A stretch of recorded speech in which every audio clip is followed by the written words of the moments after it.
Broken Blade is no match for me! You want redemption? Join me, and kill your masters. Guilt clings to you, Riven.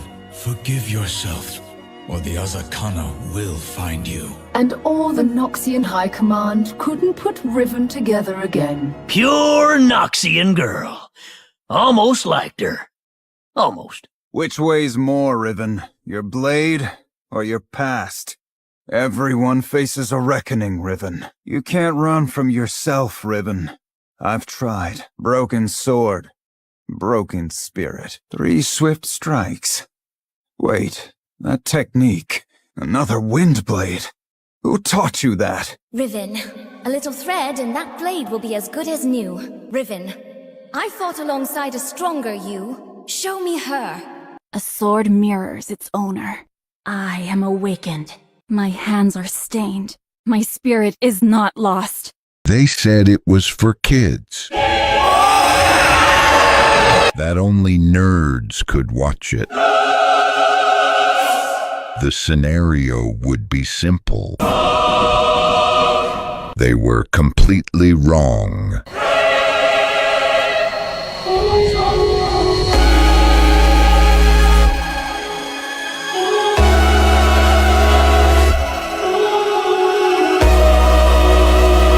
Tell me, Lamb, who is Azir, the Emperor of the Sands? Azir was once the great and noble Emperor of Shurima, a ruler who sought to bring his empire into an age of greatness and prosperity. But pride, in the form of betrayal, ended his reign. He was cast down, his city lost to time, his soul bound to the sands. Yet, through the ancient magic of his people, Azir was reborn, driven by vengeance and the desire to rebuild his fallen empire. Reborn, hey, vengeance, you say? How fitting, how deliciously tragic. Yes, a tragedy of his own making. A ruler who lost everything, yet continues to chase what can never be. But tell me this, Lamb, after all his fall, does Azir still deserve redemption? Or is he too lost to the sands? Tell me, Lamb, who is Urgo, the Dreadnought? What crawled from the depths to wear his name?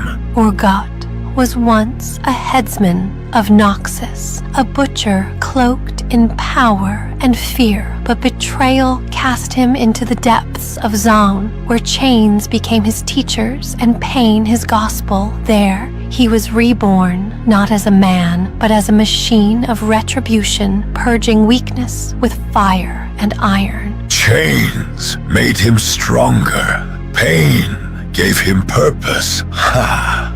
He learned to love the fall. And now, he hunts not for conquest, but for judgment. To him, weakness is sin and mercy a forgotten lie. Urgot's truth is cruel, Lamb. But tell me, was the cage his prison or his freedom? Tell me, Lamb, who is Mordekaiser?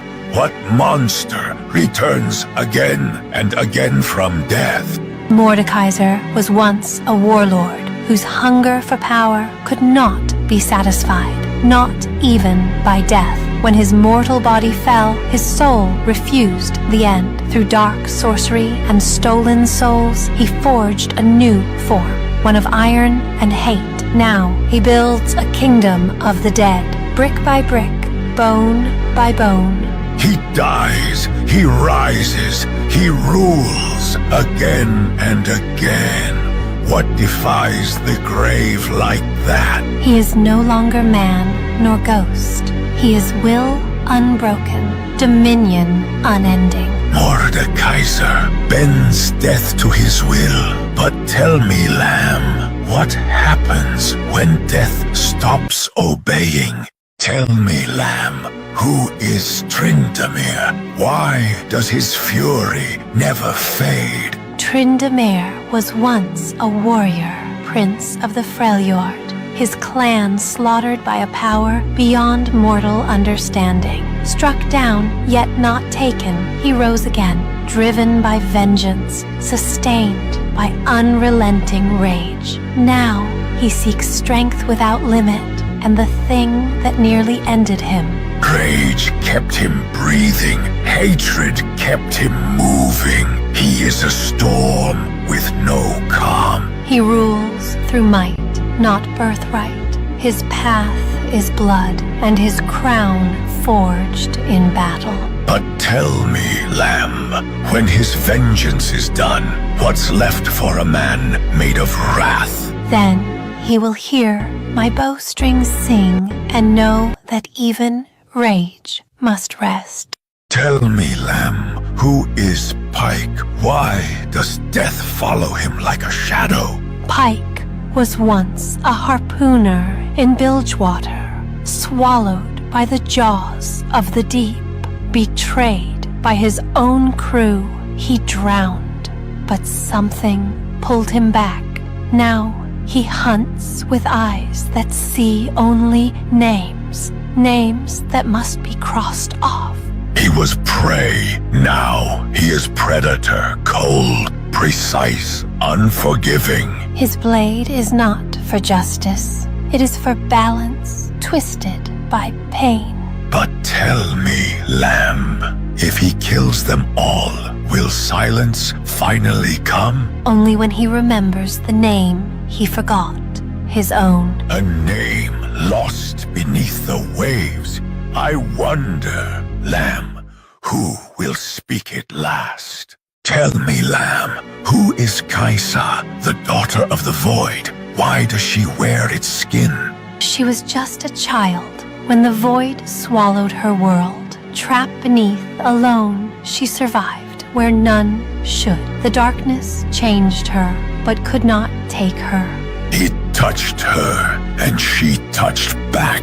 Now she hunts the very thing that made her. She is neither void nor mortal. She is choice, wrapped in armor born of nightmare. She escaped the end once, but Lamb, what happens if it follows her home? Then she'll face it again, this time not as prey, but as the storm. Storms rage, but even they fall quiet. And in that silence, I will be waiting for you, Kaisa. Now tell me, Wolf, whose story shall we whisper next? Tell me, Lamb, who is Viego, the man who broke a kingdom for love? He was a king, young, proud, and helpless before the death of his queen. In his grief, he sought forbidden power and tore the veil between life and death. He drowned the world in black mist just to hold her again. But love, twisted by obsession, becomes ruin. He did not bring her back, only darkness. And still he searches, desperate, hollow, unending. Even now, he calls her name through the mist, louder than death itself. But what if she never answers? Then I will. When his heart breaks one final time, I will be there. Sleep now, Viego. The song was never hers to return. And you, Wolf, what tale shall we chase next? Tell me, Lamb, who is Atrox, the sword that screams with its own rage? He was once a noble defender of creation, but pride led him to ruin. The gods chained his soul into a blade, and now that blade seeks only war. A prison with no key, so he cuts and cuts to forget. He no longer fights for victory, only to be unmade, to end the pain. He hates the world because it still breathes. And yet he fears me most, because I offer peace. Will he ever lay down his blade? Only when it shatters, and silence takes his scream. Sleep, Atrox. Even fury must rest. Now tell me, Wolf, whose fate shall we follow next? Tell me, Lamb, who is Zed, the blade that hides in shadow? Once he was a student seeking truth, but when war came, he chose power over peace. He opened the forbidden box and became what he feared. Now he leads a clan of killers, silent and swift.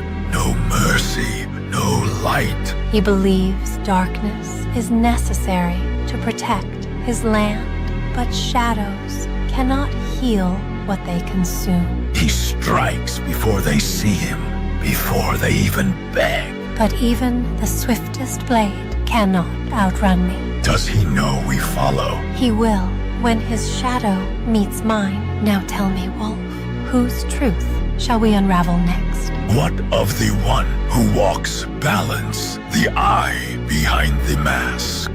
Shen. Tell me, Lamb, who is Shen, the one who watches but does not chase? He is the eye of twilight, trained to see both the mortal and the spirit world. Where others act with rage, he waits with silence. He bears the burden of judgment without ever showing his face. While others fight, he listens. While they scream, he waits. He guards a balance few can even see, not out of love or hate, but because someone must stand where the veil is thinnest. He strikes not for glory, but to restore what is broken. He fears not death, only imbalance. And still, when his path ends, he will bow his head, and I shall guide him home. Now tell me, Wolf, whose silence shall we break next? Tell me, Lamb, who is Jin, the one who kills with grace? He is a man, or was. Now, he is obsession made flesh, a killer who sees art where others see agony. To him, every shot is a note, every corpse a canvas. He dances when they fall. He smiles when they break. 4 shots, always 4. Not for need, but for beauty. He crafts death like a symphony, each murder rehearsed, each finale perfect. I like the scream before the last note. And when his final curtain falls, we will be waiting in the dark. Now tell me, Wolf, whose mask shall we peel next? As you wish, Lamb. I just love your stories. Tell me, Lamb, who is Fiddlesticks, the scarecrow that drinks screams? It is not a who, but a what, an echo wearing rotted wood and rusted steel. It hunts fear itself, drawn to it like a moth to flame. It mimics voices, opens doors that should stay shut. It watches, waits, then rips them apart. There is no reason, no mercy, only the harvest of terror. Those who see it never forget. Those who don't never had time to scream. Even I do not chase it. Nor do I, for fear itself dies in silence. Now tell me, Wolf, whose shadow shall we follow next? As you wish, Lamb. I just love your stories.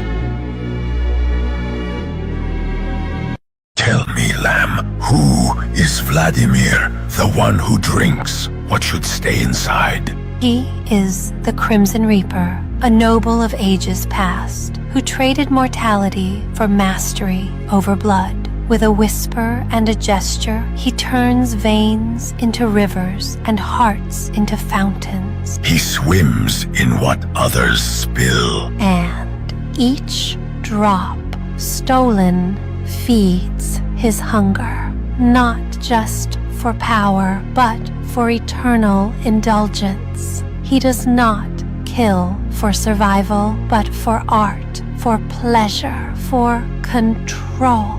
One day, even his thirst will find its end, and we will be there to still his pulse. Let's follow the scent of blood. I want to see where it ends.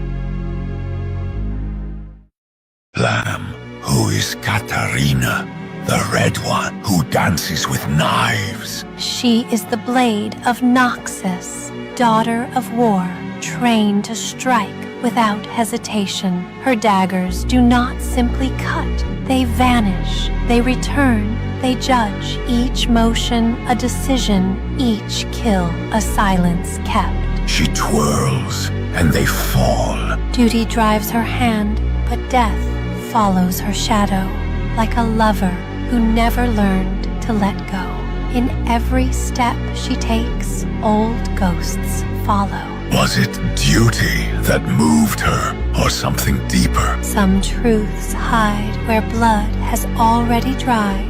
Now tell me, wolf, whose tale shall we whisper next? As you wish, Lamb. I just love your stories.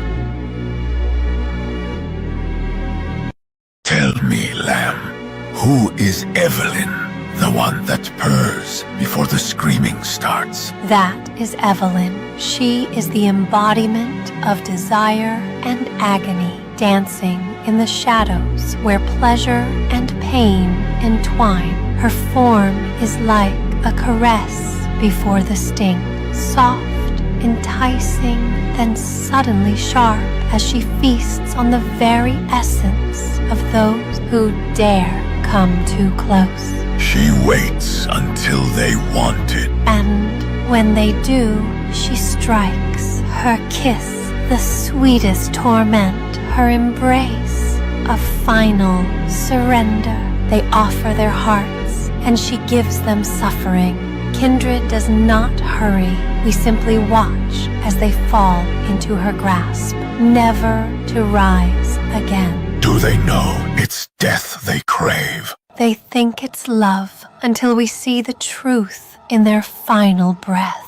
Now tell me, wolf, whose tale shall we whisper next? Tell me, Lamb, who is Cain, and what happens when the weapon whispers back? He was once Sheeta Cain, a prodigy of the Kinku order, swift, silent, and proud, but his path strayed far from balance. In the depths of a Noxian battlefield, he found it, Rast, a living weapon born of blood magic and hatred. Now, the boy bears the scythe, but for how long? Will he win, or will the scythe take his skin? Each strike he lands feeds Rast's hunger. Each victory steals another piece of his name. Zed sees a future in him, but Rast sees only flesh to wear. In time, one will consume the other, and when the silence comes, we will greet the one who remains. Does the shadow cry when the boy is gone? Or does it laugh, wearing his voice like a mask? Now, wolf, who shall we follow next? Tell me, Lamb, who is Draven, and what happens when the applause stops? He is bloodborn of Noxus, brother to Darius, yet drunk not on war, but on worship. He stepped into the arena and found what no battlefield gave him, adoration. There, with every spin of his axes, he turned death into drama, the roar of crowds into fuel, not for empire, for ego. Does he know the crowd cheers for the kill, not the killer? He knows, and still he smiles, because if death must come, let it be loud, let it be his. But when the roar fades, will he still be real? Or just another name on stone, waiting for echoes that never come? Now, wolf, who shall we follow next? Tell me, Lamb, who is Thresh, and what becomes of a soul when it forgets its name? He was once a man of knowledge, a custodian of secrets in the blessed vaults of Helia. But the ruination twisted his hunger into something eternal now.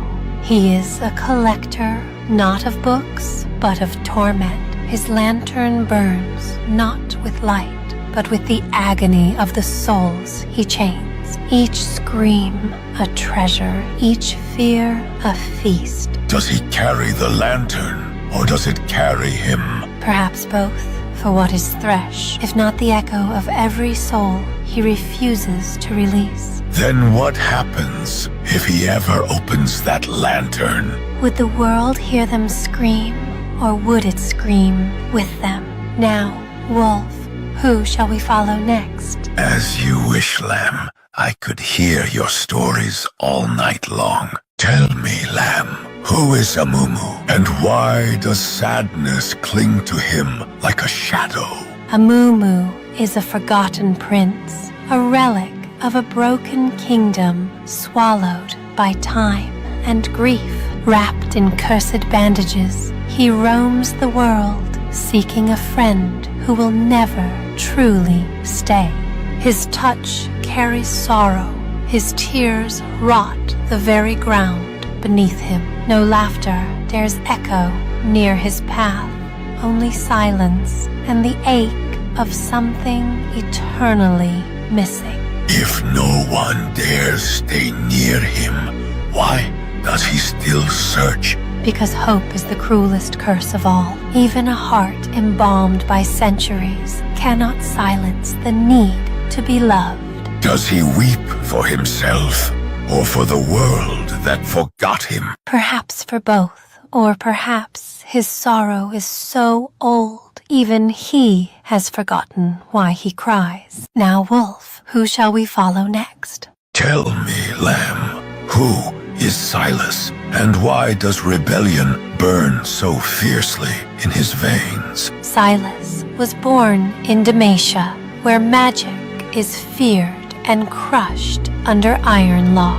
Gifted or cursed with the ability to sense and steal magic, he was chained like a beast since childhood. Betrayed by the very ones he once trusted, he broke free, carrying the chains of his captivity as both armor and weapon.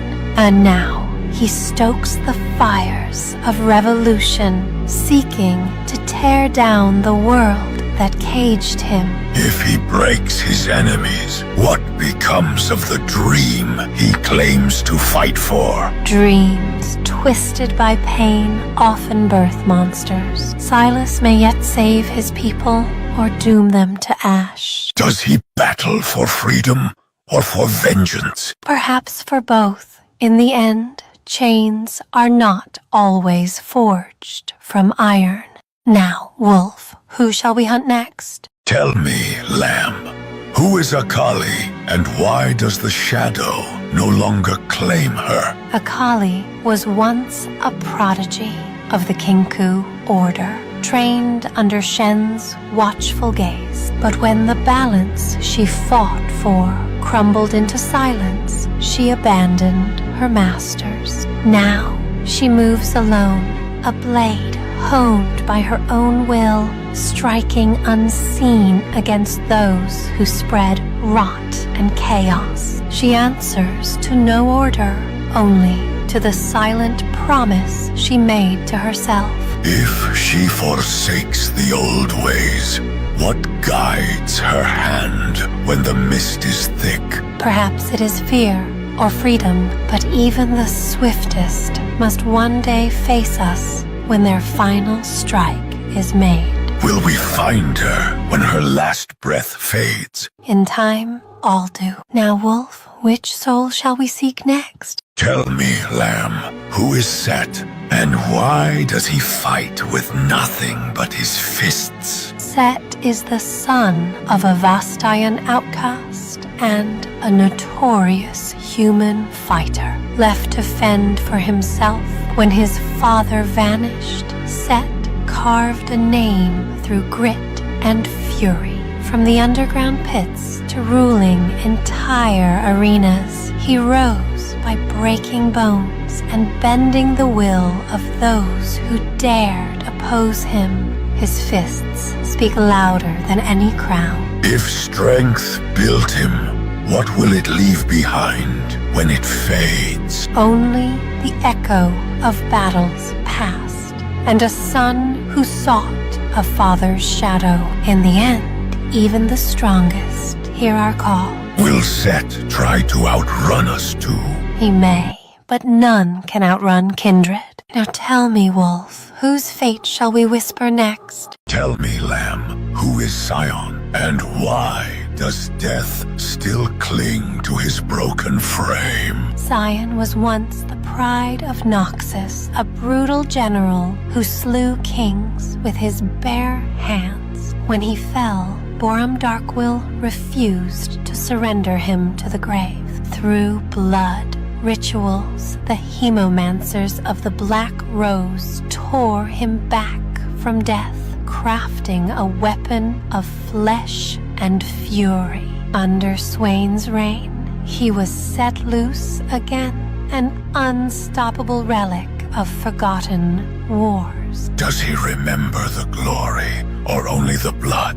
Neither. The man who crushed Jarvan I is buried deep beneath rage and rot. Only the beast remains, roaring against a world that no longer bows to his name. If even death cannot hold him, what remains of the man beneath the beast? Only a hollow legend, staggering through cities he once bled dry. In time, even the relentless must answer kindred's call. Do we hunt what he was, or what he has become? Both, and neither. Tell me, Wolf, whose fate shall we weave next? Tell me, Lamb, who is Ezreal, and what drives a mortal to chase forgotten worlds? Ezreal is a child of Piltover, born with an explorer's heart and a reckless spark, gifted with an ancient Shuriman gauntlet. He travels to forgotten tombs and sunken ruins, wielding power he barely understands. To him, every sealed door is an invitation, and every warning a challenge. Does he find what he seeks, or awaken what should sleep? Both.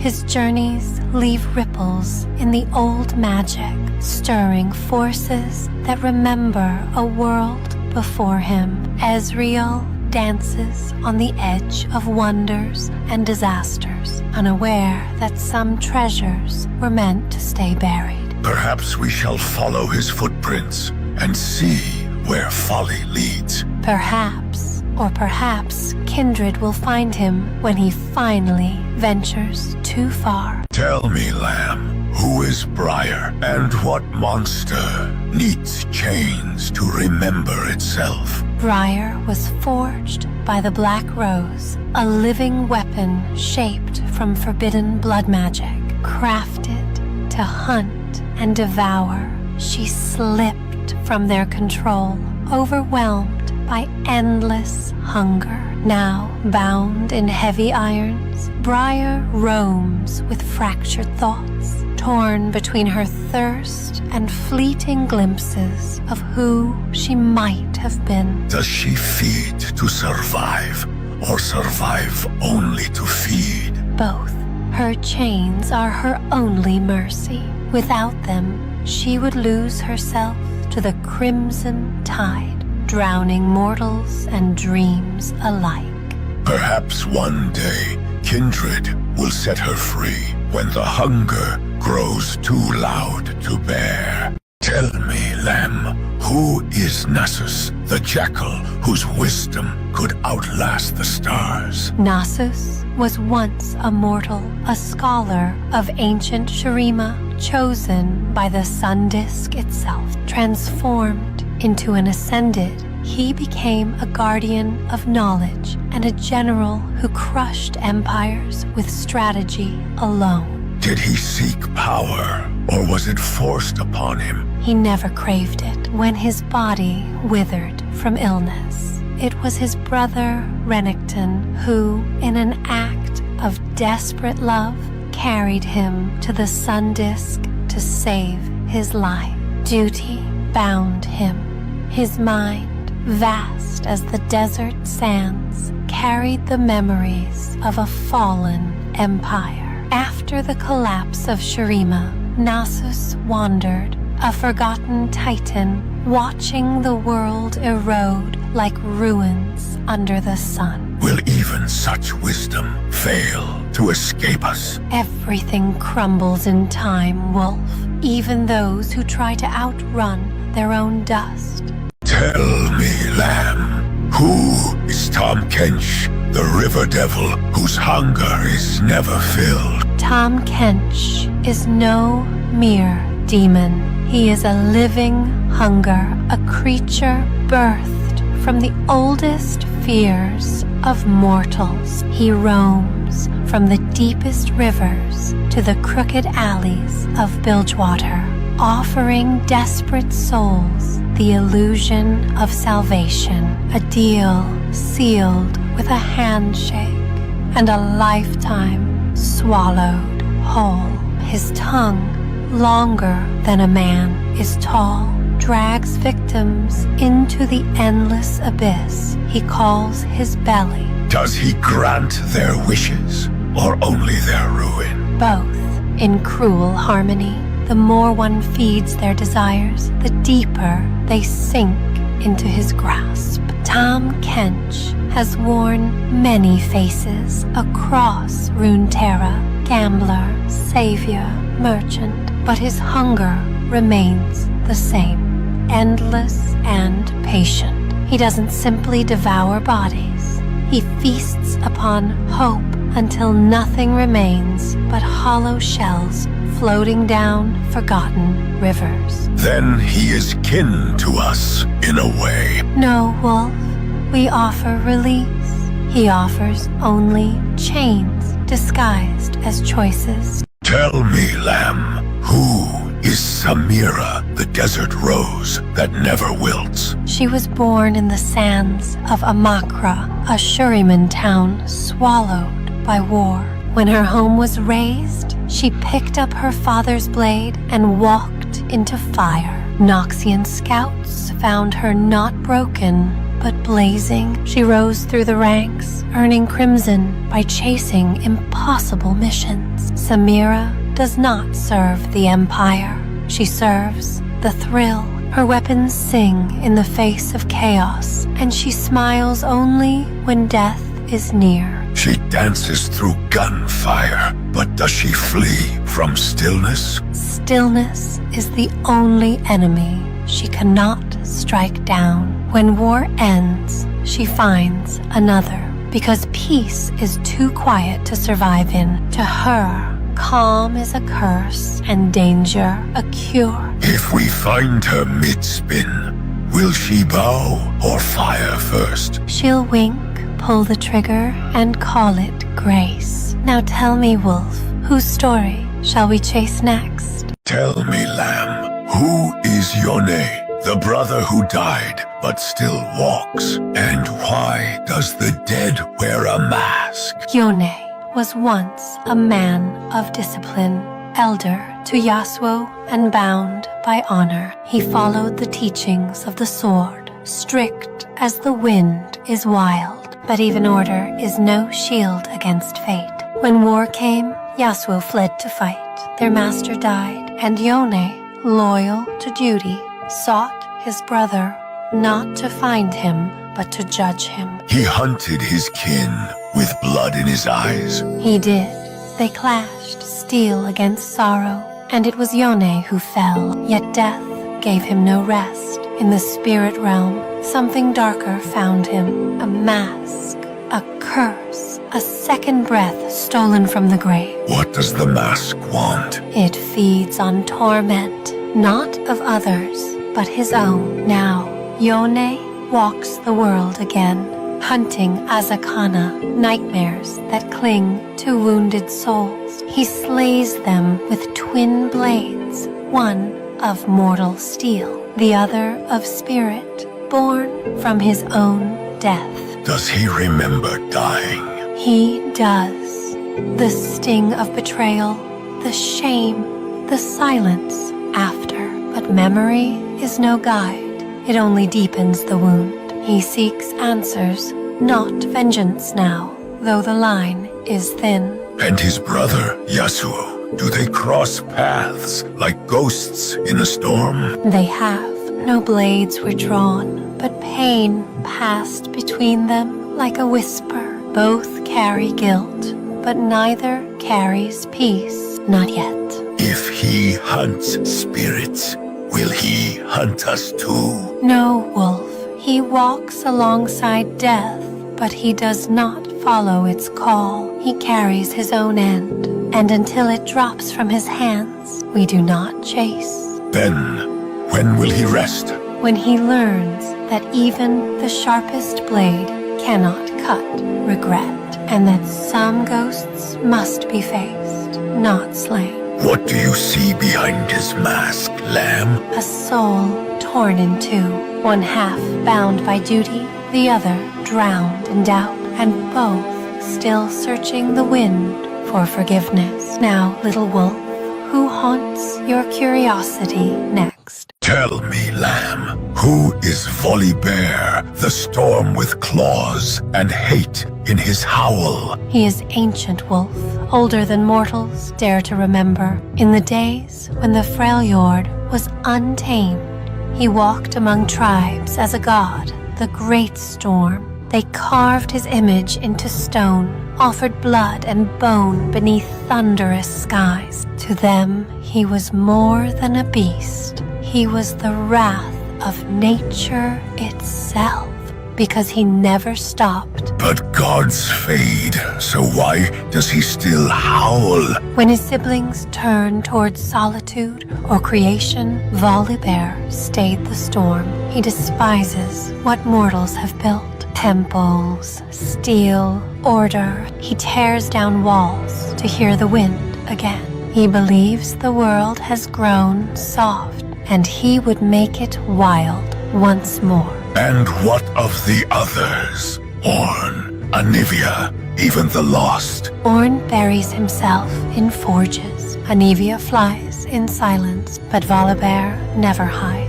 They were siblings once, but time and blood carved their paths apart. Even Lysandra, buried in ice and lies, fears his thunder. Do the people still follow him? Some do.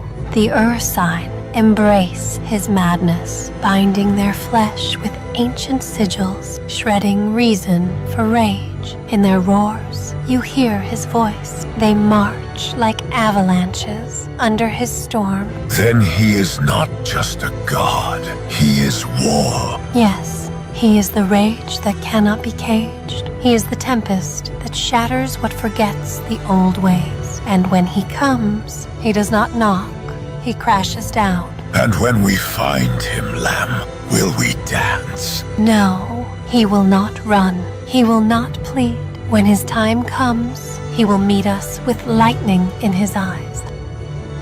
Tell me, Lamb, who is Pantheon, the man who once bore a god? He was Atreus, a mortal of stone and defiance, born in the Targonian highlands. He climbed the sacred Mount Targon, not seeking glory, but vengeance. When the aspect of war chose him, he became Pantheon, a vessel of celestial wrath, his will snuffed like a spark beneath a storm. So he was a mask, a sword for the stars. Yes, the aspect used his body, wielded him like a blade in a war among gods. But war is not eternal. When Aatrox's blade pierced his chest, the god within fled, and the man endured. Where divinity failed, Atreus stood, scarred, broken, alive. Why rise again if the heavens had forsaken him? Because war did not end, because mortals still bled for causes they did not choose. He bound his wounds, lifted a spear no longer blessed, but still sharp. Now, he does not fight for stars. He fights for those who cannot. And what of the aspect? Does it seek another host? Perhaps the celestial war never sleeps, and the aspect of war always seeks a bearer. But it will not reclaim him, not while his heart still burns with defiance brighter than starlight. So the god is gone, but the war remains. Yes, he wages it on foot with breath and blood, not fire from the skies. He does not command. He stands beside. His steps echo with the memory of gods, but his choices are his own. Would he fight us, Lamb, if we came for him? He would not flee. He would strike with all that remains, then bow his head, knowing death comes for all, even the stubborn. Tell me, Lamb, who is Riven, the broken blade and the shattered soul? Riven was the perfect image of Noxus, disciplined, fierce, and unyielding. Born a nobody, she rose through blood and steel, her sword gifted by the Empire itself, a blade larger than belief, enchanted with runes of might. She was not merely a soldier. She became a weapon. And did she love the killing? She loved the certainty. On the Ionian front, amidst mist and carnage, her orders were absolute. She carved a path, not out of cruelty, but out of loyalty, until loyalty shattered alongside her honor. How was her honor broken, Lamb? The day her command unleashed horrors upon Ionian soil, chemical fires rained from the skies, and the cries of the innocent were drowned beneath the ambition of Noxian generals. Riven begged for retreat, but was answered only by silence and death. And what became of her mighty blade? In her despair, she struck the ground, shattering the sword that once symbolized her oath. Fragments of it cling to her still, a weapon mended by her own hands, as broken and scarred as her soul. Does she seek revenge against Noxus? No vengeance burns in her heart now, only a search for redemption, a journey through the wilds of Ionia, where even the spirits whisper of the exile with the broken blade. And does redemption ever come, Lamb? For some, perhaps, but for Riven, redemption is not a gift given. It is a burden carried.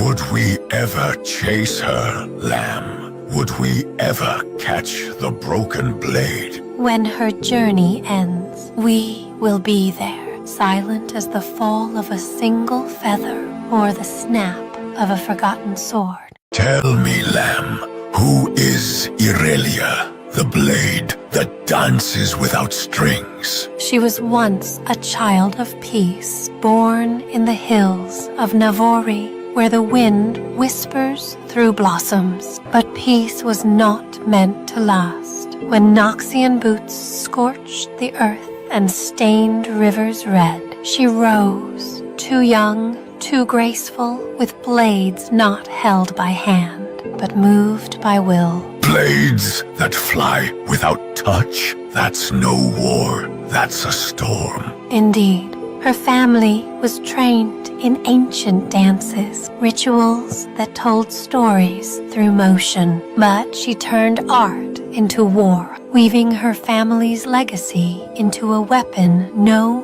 Noxian could tame. Even the dread General Swain underestimated her until the day she stood alone, blades whirling like the winds of Ionia, and drove them back. Was it victory or vengeance? Both. Victory for her people, vengeance for her brother, cut down before her eyes. Since then, she has become more than a dancer, more than a rebel. She is the voice of Ionia, though her heart still bleeds for every life war demands of her. Does she still dance? Us always. But now the dance is heavy, not with rhythm, but with burden. Every movement is a choice. Every strike, a question she must never stop asking. How much of herself must she give to save what's left? And when she stops dancing, will she fall, or will I catch her? Perhaps both, for even a blade must rest, and when it does, we are never far behind. And you who hear us now, Is resistance still noble when peace comes only through endless war? Tell me, Lamb, who is Zilean, the man who dances with time? he was immortal like any other, a man of foresight, revered in the ancient city of Osiris. As a chronomancer, he gazed deep into the streams of time, foreseeing both triumphs and tragedies yet to come.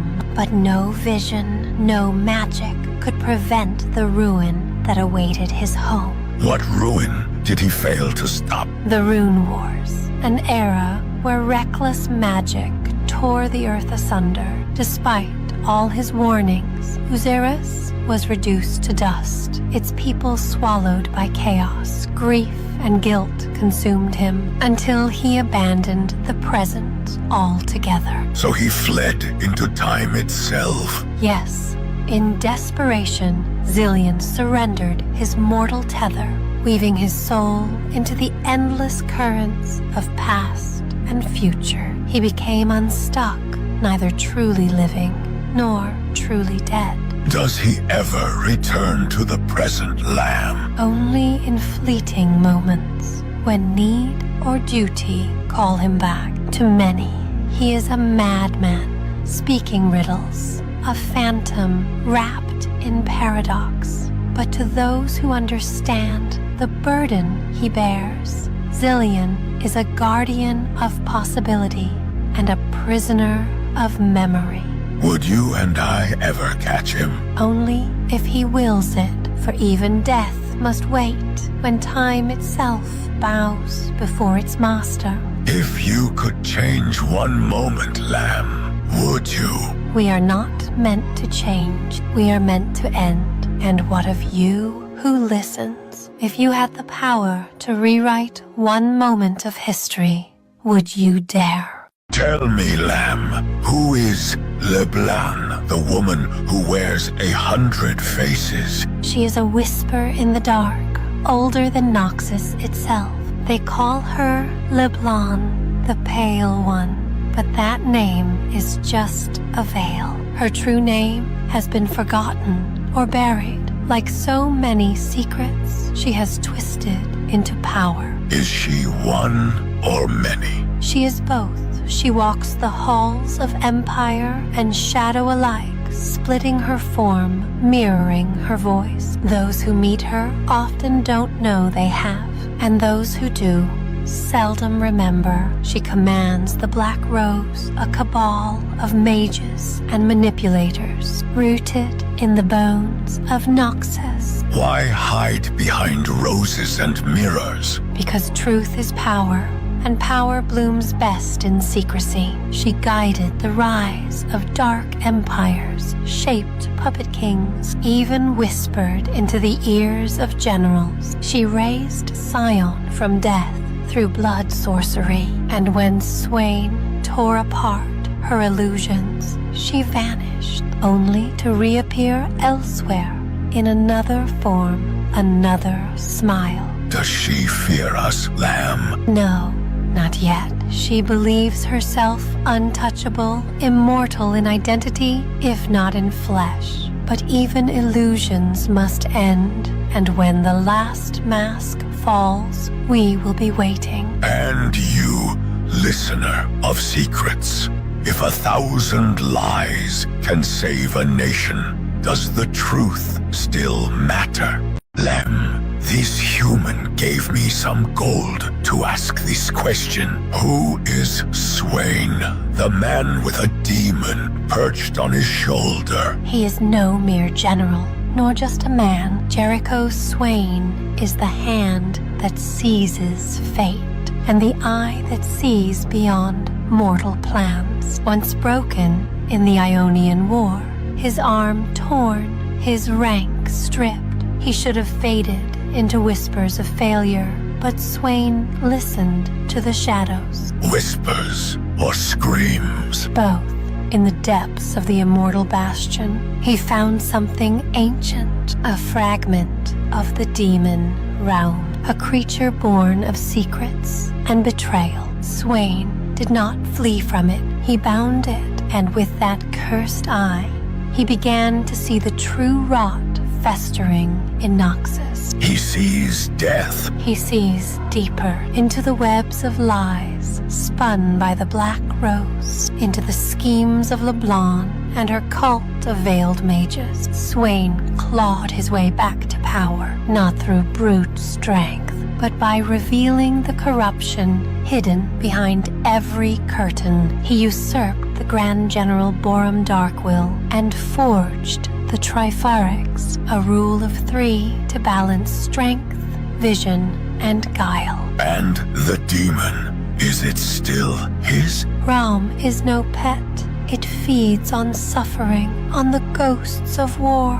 But Swain does not serve it. He uses it, twisting its hunger into a weapon. He becomes a monster in battle, raven-winged, soul-drinking, a specter of reckoning. Does he fear the fate he sees? He fears nothing, not demons, not death, not even us. For Swain believes he is Noxus, and so long as his empire stands, he will not kneel. Not even when the last light fades. But if the Empire is built on lies, can it ever survive the truth? Tell me, Lamb, who is Braum? The man with a door instead of a shield. He is the heart of the Freljord, not the cold that bites, but the fire that warms. Braum, the Great Shield, is legend made flesh. They say he once punched an entire mountain to rubble to save a trapped troll boy, and uprooted an ancient vault door forged by Ornn to use as a shield. Are those stories true? Truth in the Freljord wears the coat of a tale, but with Braum, perhaps the tales are not tall enough. He was born in the land of the Iceborn, where strength is survival, but he used his to protect, not conquer. A shepherd of orphans, a friend to yetis, a man who laughs louder than the storm itself. He has no enemies. Even enemies find it hard to hate him. When the tribes clashed, Braum stood between their blades, shield raised, not to strike, but to stop the blood from spilling. He holds no throne, wears no crown, yet his name is known in every hearth, from the peaks of the Frostguard to the valleys of Winter's Claw. He is a warrior who does not kill. He is a warrior who does not need to. His strength lies not only in his arms, but in his belief that kindness is not weakness, that honor is worth more than victory. When others shout war, Braum offers a smile, a mug of warm goat's milk, and a chance to choose another way. So why do we follow his steps? Because even the warmest heart can grow still. Even Braum, the unbreakable shield, must one day lay down his door. But not yet. Not while there are those who need defending. Not while the Freljord still remembers what it means to be strong and gentle. When his fire dies out, who will carry the warmth? Tell me, Lamb, who is Fizz, the one who plays with storms? Fizz is the last laugh of a drowned world. He lived once, deep beneath the waves, in the lost city of the Marai.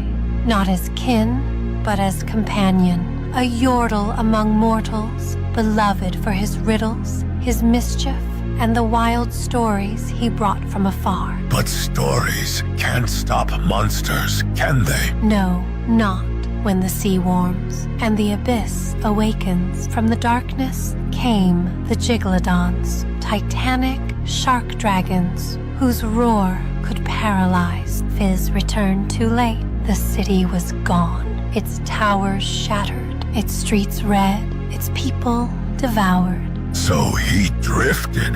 For centuries, his magic fading, his heart hollow, he became part of the sea, a dream forgotten. Then why does he smile now? Because a coin fell, dropped from a ship above, a wooden fish full of men. Curiosity pulled him back to the surface, to air and sky and laughter. He found Bilgewater, a city that smelled of salt and blood, of songs and sin. And now he plays again. Yes, to them, he's the sea's trickster. He guides sailors to treasure or ruin. With his stone trident, he splits ships and summons beasts. But only those who are cruel or greedy fear him. So, is he friend or fiend? Like the tide, Fizz does not answer. He giggles, he vanishes, he teaches through chaos, and in every prank echoes a people long gone and a pain long buried. Would he